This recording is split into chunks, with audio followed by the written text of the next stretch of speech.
And Alexander Koblikov arrived at Volgograd railway station within minutes of the explosion. He told us what he saw there.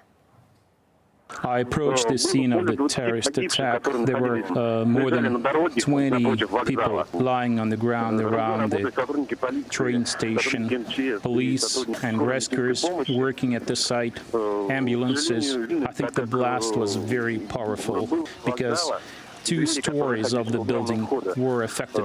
People who were there when the explosive device went off said that all people standing around were killed. It was just a normal day. It was very common, people entering the station, leaving the station, walking around with children. I think there were over 200 people at the station and around the station, maybe 200 or 300 people. After the bus explosion, people here were quite careful. Considering that it's a holiday season, I think people got relaxed, and unfortunately, this is another terrorist attack coming again. And live now to Mark Slobodka, senior lecturer and researcher in international relations and security studies at Moscow State University. Mr. Slobodka, welcome to RT International. 2 terrorist acts in 2 days in Russia's south. How do you expect security to be ramped up there? Well, thank you for having me.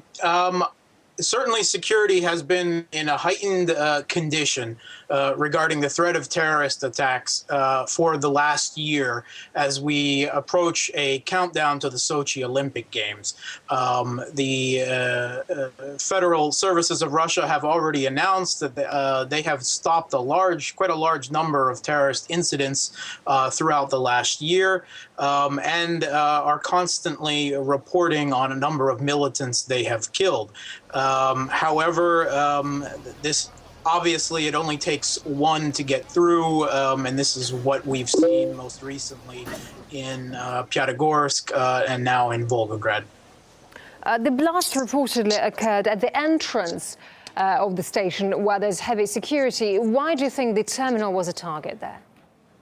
The terminal, mass transport, has always been a target of these Islamic terrorist attacks in Russia. We've seen several terrorist attacks on trains previously, as well as on metro stations within Moscow over the last decade plus. I think they calculate this as it is extremely disruptive to the fabric of Russian society. It creates a true atmosphere of terror when any average citizen can be affected who uses public transportation, which is the majority of the population. If it is proved that it was a female suicide bomber, it will be the second such attack on Volgograd since October. Why is the city in focus? Well, Volgograd is a principal focus simply because it's an easy and close target to the south of the Caucasus. Just yesterday, the Russian security services reported that a principal aide to the self-styled Emir of the Caucasus, Doku Umarov, a principal aide of his Islam Atiev, was killed in Dagestan by security forces after a siege of his house. It is suspected that he then blew himself up rather than accept capture. I think we can look at this attack today as far more than likely a very rapid reaction revenge attack for the killing of this aide of Doku Umarov's. Once again, who's likely to be the driving force of the terror threats there?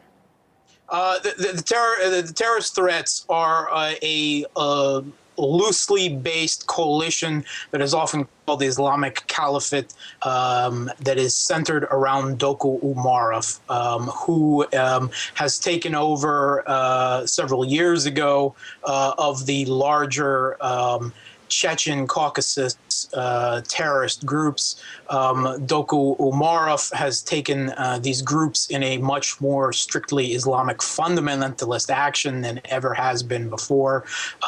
They have largely been displaced from Chechnya itself due to security measures there over the last decade. But they still exist in the fringes, in the hills of Dagestan around, and have support from outside the country. They operate regularly in Turkey, in Saudi Arabia, and they keep getting support, which keeps them going despite their small numbers. What do you think needs to be done to prevent such attacks in the future? That's a complicated question, and I don't think any government in the world has quite recognized how to stop terrorism, particularly terrorism inspired by fundamentalist visions of Islam. This is especially more difficult in Russia because it is a homegrown terrorist, albeit one from a very restricted southern area of the country. I think the combination of what has worked best in Chechnya, which is a combination of large amounts of federal aid to restart the economy, restart employment, cooperation with local moderate Sufi Islamic mosques and institutions, along with a firm hand of security such as Ramzan Kadyrov has shown in Chechnya. I think this model needs to be extended as well to Dagestan and Ingushetia, and this is the best chance of combating a problem that has no easy solution. As well as security forces, does the public play a role in trying to make cities more secure? If we're talking the general public, such as in Volgograd, where the terrorist incidents happen, no, I don't think that a heightened state of citizen alert can really help matters there. What can help is within the Islamic majority republics of the Russian Federation, such as Dagestan and Ingushetia. If the citizenry can be brought closer to the government, and the best way to do this is with showing concern for them.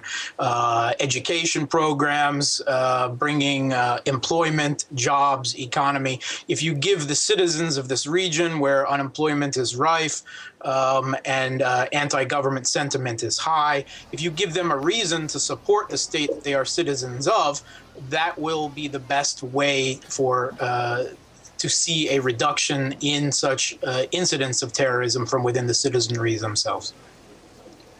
Mark Sleboda, Senior Lecturer and Researcher in International Relations and Security Studies at Moscow State University. Thank you very much indeed for your time. Thank you. And a reminder of the breaking news on RT International from southern Russia. Up to 18 people have died and dozens more wounded in an explosion at the main railway station in the city of Volgograd. Police suspect that a female suicide bomber detonated a device near the metal detectors at the station entrance. Eyewitnesses describe a very powerful blast. They also claim the bomber carried the device as luggage. It's the same city which suffered terrorism in October when a female suicide bomber blew herself up on a bus in the same city, killing 6 and injuring 37 others. Stay with RT International for more developments on the deadly tragedy at Volgograd railway station, which has killed 18 people. And you can also get the latest at rt.com or by following us on Twitter.